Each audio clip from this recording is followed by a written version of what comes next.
Orang Bedui itu kalau ngaji sama Nabi itu lebih unik timbang yang soleh, timbang yang pinter. Sehingga banyak ilmu itu ditemukan dari orang Bedui.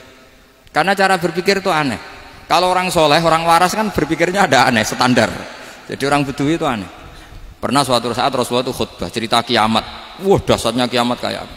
Semua orang diam nangis semua. Orang Bedui enggak, lebih cerdas. Ini Nabi itu aneh. Cerita kiamat kok udah ada tanggalnya ini gimana? Orang nangis semua karena dahsyatnya kiamat kayak gitu. Bumi dihancurkan, wus. Pantas sudah nangis dewi-dewi. Ya ono sing nangis pabrik banyune macam-macam ya. Ini kalau kiamat gimana ini perjalanan air kemasan saya kan orang mikir. Mikir dewi-dewi gitu. Tapi ini enggak. Orang Bedui cara berpikir tuh enggak. Malah ya Rasulullah, mata sa'ah. Engkau itu cerita kiamat tapi enggak jelas tanggalnya. Kalau cerita kiamat ya harus jelas dong kapannya. Jadi unik. Jadi cara berpikir sahabat kaget semua loh. Kaget. Karena gak kepikiran. Nabi a'radu anhu, a'radu itu mengabaikan. Banyak sahabat yang menganalisis lam yasma'kan. Nabi memang gak dengar sehingga mengabaikan. Ada yang analisis lagi sami'a wa kariha. Sebenarnya Nabi dengar cuma gak berkenan karena tengah-tengahnya khutbah kok tanya. Tapi si Arabi ini cerdas. Masuk akal kan? Misalnya mau pilihan presiden, orang mesti tanya kapan kan gitu. Ya kan? Mau ganti presiden atau ganti bupati, takarannya orang kan kapan? Kayak Mas Akom jadi wali ndak? Pertanyaannya kan kapan? Kalau jatuhnya kan sudah ya. Sehingga tanya, mata sa'ah ya Rasulullah. Lama-lama Nabi diangen-angen, bener juga orang ini. Saya cerita kiamat kok gak jelas kapannya. Ini Nabi menjawab. Tapi karena Nabi orang-orang yang sangat pinter, tanya balik. Ma'atattalah. Lalu kalau kamu berani tanya kiamat kapan, saya tanya balik. Ya persiapan kamu apa? Jawabnya santai saja. Fawwah ma'atattalah kabira sholatin wala siyamin walakinni uhibbuka ya Rasulullah. Saya enggak menyediakan apa-apa, sholat saya biasa aja, maksudnya standar. Ya kira-kira 5 waktu pas. Ya jenis saya lah kira-kira gitu. Wala kabira siyamin, dan saya puasa ya standar saja pas. Walakinni uhibbuka ya Rasulullah. Tetapi saya mencintai engkau ya Rasulullah. Jawabannya Nabi apa? Almar'u ma'aman ahabba. Sebagian riwayat anta ma'aman ahbabta. Jadi hadis itu populer tuh barokahnya wong desa tadi. Andai kan dia punya etika maka sowan dulu tanya 4 mata. Itu jadi hadis ahadi. Tapi barokahnya dia selonong di depan umum. Zaman Nabi khutbah itu jadi hadis mutawatir. Jadi kadang barang baik itu barokahnya orang yang enggak baik. Maksudnya su'ul adab. Tanya gitu kan su'ul, tapi itu barokah. Akhirnya hadis itu mutawatir karena didengar ribuan sahabat yang mendengarkan khutbahnya Rasulullah. Tapi kalau hadis itu satu-satu kan khossoni bidzalika Rasulullah, khossoni bidzalika Rasul, itu nanti jadi hadis ahadi yang kualitasnya jauh di bawah hadis mutawatir. Jadi barokahnya orang su'ul adab itu ada karena Allah yang mendesain ini. Akhirnya kata sahabat, kata Anas bin Malik, mereka itu mangkelnya bukan main sama Arabi tadi karena tanya nggak sopan sama Rasulullah. Tapi setelah Nabi jawab almar'u ma'aman ahabba fama farihu bisyai'in farahahum bidzalika badal. Mereka tidak pernah senang dengan hadisnya Nabi sesenang riwayat almar'u ma'aman ahabba. Barokahnya Arabi Bedui. Makanya saya sebagai kiai ini Bedui saya tak pertahankan ila yaumil qiyamah. Karena umat ini pernah terbarokahi oleh orang apa? Bedui. Barokah su'ul adab tadi.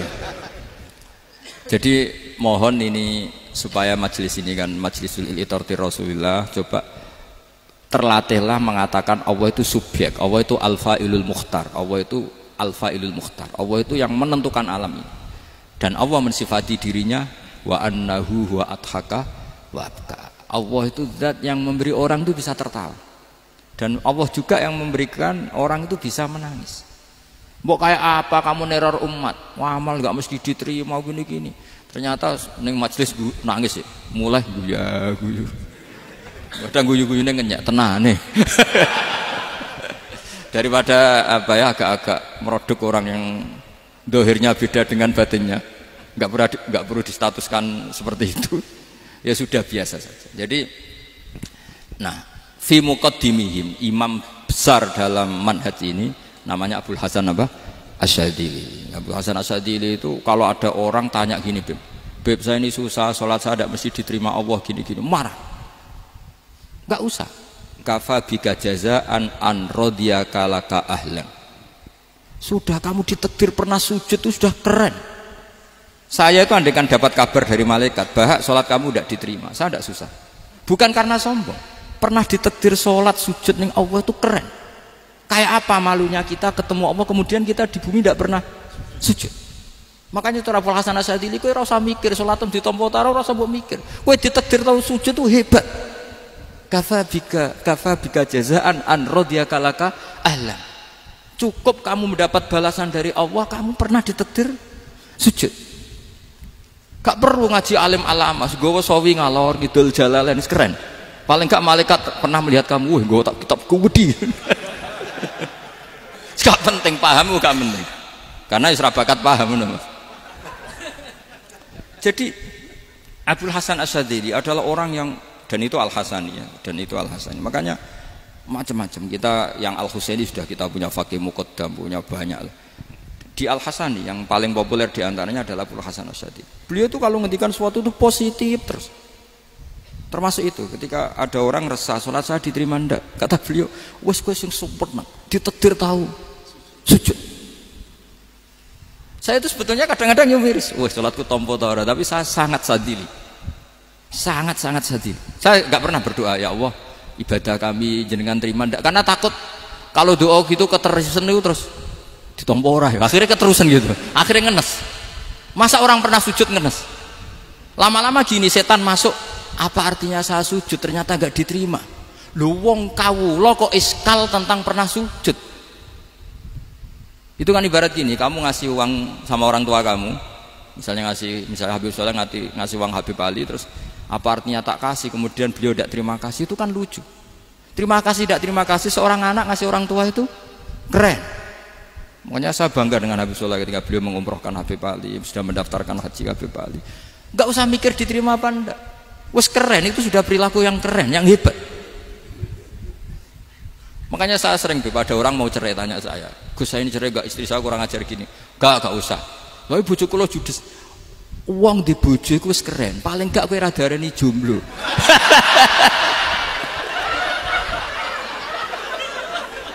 Oh, diarani duda ora enak. Wis luwe sabar ndi diarani duda mek diarani bojo judes. Enak bojo judes cek gagah. Di bojo lah. Oh, provokator itu. Jadi kafabika jazaan an radiyaka laka ahlan, sudah ditakdir pernah sujud itu sudah keren. Dulu ulama ala hadan nampak. Ulama dulu cara berpikir seperti itu. Makanya ulama dulu kalau nafsiri wasjud waqtarib sudah pernah sujud. Di Quran enggak pernah ada ayat wasjud lan sujudo sira ingkana kada wa kada ingkunta mutayakinan bikobuli sujudi, kan ada sujud ya sujud saja, tidak usah mikir makbul apa tidak makbul. Sudah kalau sujud pasti waktari. Terus saya sebenarnya ya sebagai orang ya kadang wedi, sholatku ditompo ta ora. Tapi kalau keterusan nanti ada was-was yang mengatakan opo artine sholat. Lu tuh kan ngeri seorang hamba sing uripe ning bumine Allah kemudian menyoal pernah sholat hanya karena takut gak diterima. Itu kan geblek banget. Nah, saya jenis kiai yang di partai itu. Saya tidak tahu kalau keneng dikom. Sedih umat masa kamu gak ono keren blas. Jadi, nah nanti kalau misalnya ada manhajnya Habib Soleh yang tidak seperti itu tidak apa-apa. Mungkin supaya orang nggak takabur, nggak fakhr. Sehingga makanya mulai dulu lama itu ya partainya kalau nggak rojak ya khauf. Nah saya ini yang jelas terang-terangan ikut partai rojak saja, apa? Partai rojak. Karena banyak yang sudah di partai khauf. Tapi saya rojak yang bil ilmi tadi. Makanya Sayyidina Umar radhiyallahu anhu itu yang namanya sama sujud. Saya itu punya kitab. Habib Soleh pernah tak tunjukin tulisan tangan saya. Muji-muji sujud. Sayyidina Umar ketika ditusuk seorang kila itu Majusi ya. Abu Lu'lu' terkenalnya itu. Itu Hulamul Mughirah terkenalnya itu. Ditusuk, dia sahabat, beliau sahabat, wali. Jadi nusuk Umar tuh kayak apa? Nusuk Mas Hakom aja dosa besar, apalagi nusuk Umar. Itu ketika ditusuk, dia itu ya punya dendam. Namanya manusia itu punya dendam. Maksudnya namanya orang kan mangkel sama yang nusuk. Kalau orang mangkel itu inginnya kan yang nusuk itu masuk neraka. Tapi apa kata Umar? Ngendikan gini, tanya pertama, yang nusuk saya siapa? Orang Majusi. Orang Majusi, Hulamul Mughirah. Alhamdulillah alladzi lam yaj'al maniyati biyadi rajulin lam yasjud laka sajdatan yuhaju biha indaka yaumal qiyamah. Saya itu senang Gusti, yang nusuk saya orang yang enggak pernah sujud sama jenengan. Jika kalau saya dendam supaya dia masuk neraka, saya enggak takut orang itu nuntut sama saya.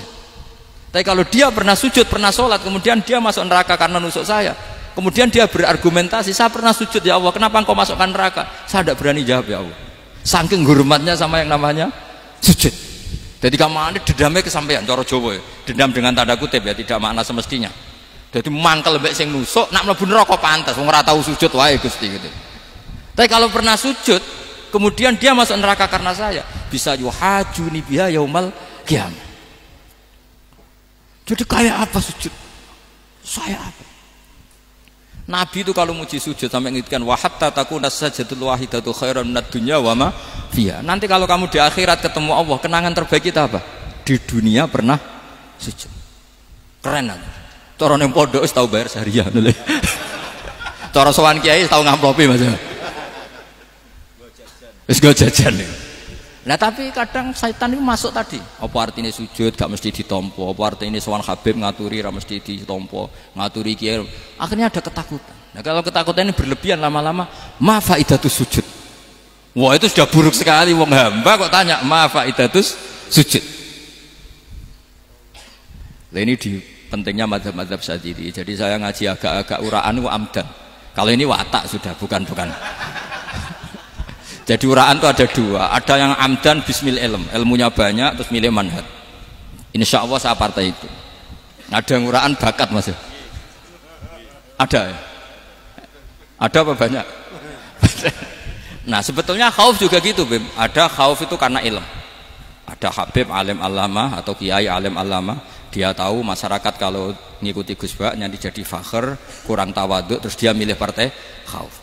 Lah yang buruk itu ada kiai yang milih khauf pancen dari awalnya sati cilik ya. Jenisnya wis sati. Jadi sebenarnya dia tidak cukup ilmunya nerangkan khauf, cuma jenisnya wis sati cilik. Wong ning omah lawang dikunci ono gludak-gludak, ono hantu putih. Jadi ya sama, yang bawa rojak bisa bawaan dablek, yang bawa khauf bisa saja bawaan ati cilik. Nah, kita ingin yang bawa rojak ya bismil ilm, yang bawa khauf juga bismil ilm. Ya ono teh Mas, wong sing ati gede, pegawene dua blek, tapi enggak bawaan rojak, memang bawaan dablek. Ada yang ati cilik tapi bawaan khauf. Jadi mengatakan khauf tapi sebetulnya bawaan ati cilik.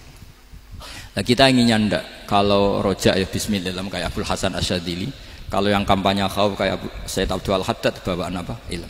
Sehingga kita ini Qul inni ala bayyinatin mir rabbi, semua itu berdasar ilmu sing jelas welo-welo. Makanya semua nabi memaklumatkan apa? Qul inni ala bayyinatin mir rabbi. Jadi semua ilmu syaratnya apa? Bayyinah. Bayyinah itu kebenaran ilmiah sing jelas welo-welo. Makanya itu yang disebut Allah Subhanahu wa taala mensifati kekasihnya yaitu Nabi Muhammad sallallahu alaihi wasallam, lam yakunil ladzina kafaru min ahlil kitabi wal musyrikina munfakkina hatta ta'tiyahumul bayyinah rasulun minallah yatslu suhufam mutahhar. Niku Kanjeng Nabi saking cerdase meneh tek wong Islam, wong musyrik, wong kafir ngerti logika yang dibangun Nabi saja kuat infikak dari kemusyrikannya. Makanya disebut munfakin. Orang-orang musyrik, orang-orang kafir tidak munfakin, tidak tercerabut dari akar akidahnya hatta ta'tiyahumul bayyinah. Itu siapa? Rasulun minallah yatslu suhufam mutahhar. Masyhur itu debatnya Nabi dengan orang-orang musyrik. Mereka bilang, ya Muhammad, kita ini urusannya banyak, kasusnya banyak, lalu anda mengajarkan ke Tuhan satu, masa urusan banyak cukup Tuhan satu? Itu gak fair Muhammad. Aja'alal alihata ilaha wahida inna hadha la syai'un ujab. Urusan kita banyak, masyakil kita banyak, muskilah kita banyak, kalau Tuhannya satu gak cukup Muhammad. Nabi dengan santainya memberi penjelasan, ya sudah gini saja, kalau kamu jadi budak atau pembantu, majikan kamu banyak, semuanya merintahkan kamu, semuanya bikin aturan untuk kamu suka enggak? Ya gak suka Muhammad, kalau majikan kita banyak repot. Ya sudah, Tuhan kamu itu majikan kamu. Kalau banyak perintahnya beda-beda kamu pusing. Ya udah Mat, Tuhannya satu aja Mat. Karena Nabi bayina, orang itu bisa dibalik-balik pikirannya. Dan makanya disebut dorobawa masalah rojulan fihi syuraka umutasakisuna wa rojulan salamal lirojul hal astawiyani masalah alhamdulillah. Jadi Nabi itu kalau adu argumentasi itu luar biasa. Jadi segampang itu Nabi memberi apa? Argumentasi. Karena beliau adalah al-hujjatul balighah. Jadi Nabi itu gak pernah kalah. Pernah Nabi debat sama orang Yahudi. Muhammad, saya ini turunan Ibrahim. Kita ini Israel ya. Kita tahu Israel adalah turunan Nabi. Israel nama lain dari Yakub. Yakub bin Ishak bin Ibrahim. Padahal Yakub ini punya anak namanya Yahuda. Makanya Yahuda bin Yakub bin Ishak bin. Kita ini yang mirip Ibrahim, bukan kamu. Tapi orang Yahudi itu nggak hafal nasabnya, sehingga mereka bilang kita ini saking baiknya Ibrahim saja pengikut kita. Terus digojlok oleh Nabi. Ibrahim itu buyute Yahuda. Makanya digojlok, ha antum haula ihajatum fi malakum bi ilm falimatu hajuna fi ma laysa lakum bi ilm. Kita adu debat itu sudah ilmiah. Kenapa kamu menjadi tidak ilmiah? Kenapa Muhammad? Terus Allah menurunkan wa ma unzilatit Taurat wal Injilu illa min ba'di afala ta'qilun. Artinya gini, kalau Ibrahim dikatakan Ibrahim Yahudiyah, itu sama dengan saya berkali-kali podo karo sampean misalnya ngendikan Mbah Zubair itu pengagumnya Gus Roji misalnya. Padahal Gus Roji bin Ubab bin Maimun bin Zubair, misalnya Gus Roji bin Kiai Haji Ubab bin Kiai Haji Maimun bin Kiai Haji Zubair. Nah Ibrahim itu kan Yahuda bin Yakub bin Ishak bin Ibrahim. Terus mereka bilang Ibrahim itu pengikut Yahudi. Itu kan kebalik-balik. Kayak Habib Hasan itu pengagum Habib Soleh. Kan Habib Hasan rohnya ini gimana, ini sih mbahnya kok dianggap. Nah sehingga orang Yahudi ketika Nabi berdebat beda dengan Nabi Muhammad SAW. Ketika ditanya kenapa kamu yakin agama tauhid, millata abi, karena ini agama nenek moyang saya, millata abikum apa? Ibrahim. Jadi jelas akhirnya orang Yahudi ngerti.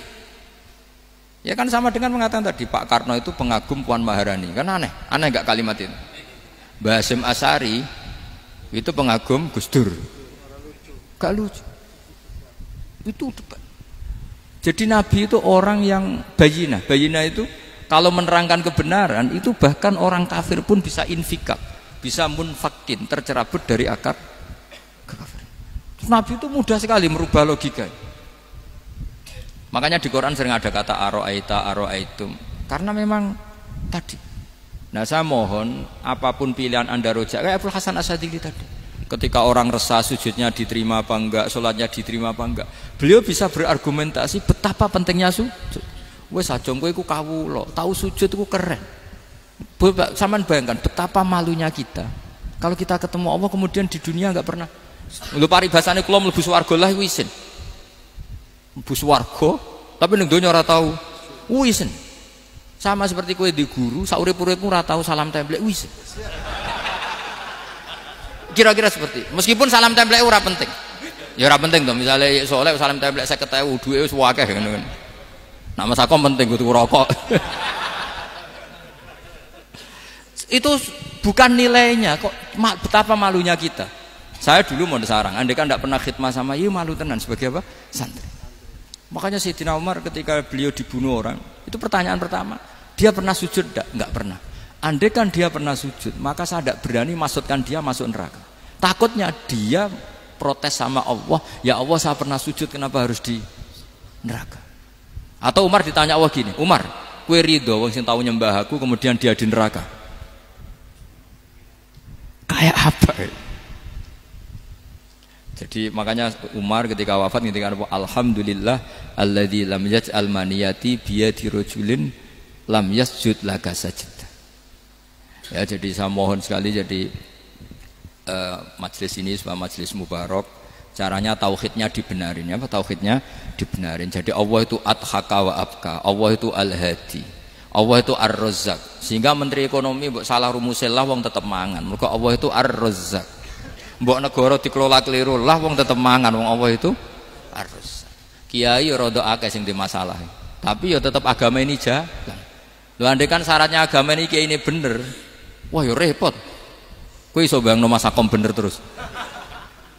Tapi agama ini berkali-kali coba di TV itu banyak nyun sewu, ada ustadz, ada kasus apa, ada kiai, kadang ada masalah hukum. Agama ini jatuh ndak masalah. Padahal di TV sudah dinasionalkan kan, ada kiai terlibat kasus hukum atau ustadz tertangkap karena melakukan apa gitu. Tapi nggak ngefek karena agama ini bihifdzillah wa biriayatillah. Sama. Negara mana-mana kadang manajemen ekonominya nggak jelas, tapi masyarakat ya makan karena Allah Razzaq. Sama, aku kancanan Mas Ako mengeluh, tapi Allah adhaka, akhirnya iso guyu. Padahal orang untungnya blas kancanan dede. Tapi karena Allah itu adhaka. Nah kita dengan istri yang kita cintai, dengan keluarga kadang nangis. Karena Allah itu zat yang bisa memberi abka. Wa annahu wa adhaka wa abka. Terus wa annahu wa amata wa ahya. Kita tidak ingin mati. Wah ya mati saja karena kita objek. Nah, hidayah itu seperti itu. Allah al-hadi. Apa? Allah itu kayak apa Korea, negara ateis. Enggak kebayang di sana ada ngaji Aqidatul Awam, Mabadi Fikih. Sekarang banyak. Saya tuh kalau beli Aqidatul Awam kerdusan, tak kirimkan ke Korea. Sebelum saya ke Korea, karena sebagian santri saya di Jogja. Di sana ada ngaji Aqidatul Awam, ngaji takrib. Bahkan saya di sana dilagokno sakduna fid dunya.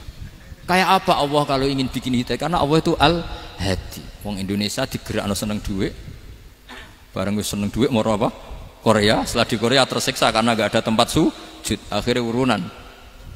Segampang itu kalau Allah menghendaki. Itu enggak dibenem MUI, enggak dibenem. Karena Allah al-hadi. Jadi saya mohon sekali tauhid ini dibenerin dulu. Allah tetap al-fa'ilul mukhtar, apa? Al-fa'ilul mukhtar, sehingga Allah mensifati dirinya adhaka. Mbok kamu bendung kayak apa, orang ngaji saya tetap guyu. Sekarang iso mbuli saya, oh Gus Bab ngaji tidak guyu. Allah yang memberikan guyu kamu itu. Andai kan sesuai status kamu, kowe ora ngarep guyu. Utang akeh, jatuh tempo, bojo ora percaya. Gede-gede ya, kayak paham. Ya jadi ini tak isyatkan jenengan, saya ini tadi bawa kitab Fathur Rahman di Tholibi Ayatul Quran, mau tak kasihkan hadiah ke saya itu Marhafid sebagai penyempurna karena beliau sudah Al-Husaini. Semoga ini dapat barokahnya Al-Hasani. Ini dikarang oleh zurianya Abdus Salam bin Masis. Abdus Salam bin Masis adalah guru dari Abul Hasan apa? Asyadili. Jadi kita tahu Sahibul Hikam Ibnu Athaillah As-Sakandari muridnya Abul Abbas Al-Mursi. Beliau muridnya Abul Hasan Asyadili. Beliau muridnya Abdus Salam bin Masis. Yaitu alami zada ini min dzurriyyati Abdus Salam bin Masis. Jadi ini Al-Hasani. Jadi ini sudah klub karena mulai dulu ya tradisinya gitu. Banyak sabaib ngaji barojak, bafadol. Nanti yang bafadol barojak yang ngaji Habib lagi. Seperti sanadnya Soleh di Sarang. Ya Soleh ngaji Mbah Mun. Tapi Mbah Mun ngaji Sayyid Alawi Sadat ya. Ngaji Sayyid Zaini Dahlan, nanti setelah Sayyid Zaini Dahlan ngaji Ajam lagi Usman Adim Yati. Jadi ya biasa mulai dulu silsilah ya seperti itu. Jadi seperti dulu Ibnu Abbas termasuk Qorobatu Rasulillah. Jadi dulu Qorobatu Rasulillah itu Bani Hasyim sama Bani Muttalib. Tapi kalau sekarang ya tentu para sadat, para habaib. Dulu biasa Ibnu Abbas ngaji ke Zaid bin Sabit. Itu Ibnu Abbas yang mencium tangannya Zaid bin Sabit. Tapi Zaid bin Sabit juga mencium tangannya Ibnu Abbas karena karobati Rasulullah Shallallahu Alaihi Wasallam. Jadi saya mohon semuanya itu insaf bil ilm, ya, insaf bil ilm. Kayak tadi munfakina hatta ta'tiyahumul bayin. Jadi bayina itu orang yang kalau menerangkan itu memberi penjelasan sing jelas welo-welo. Itu siapa? Rasulun minallah yatslu suhufam mutahharam. Al-Fatihah.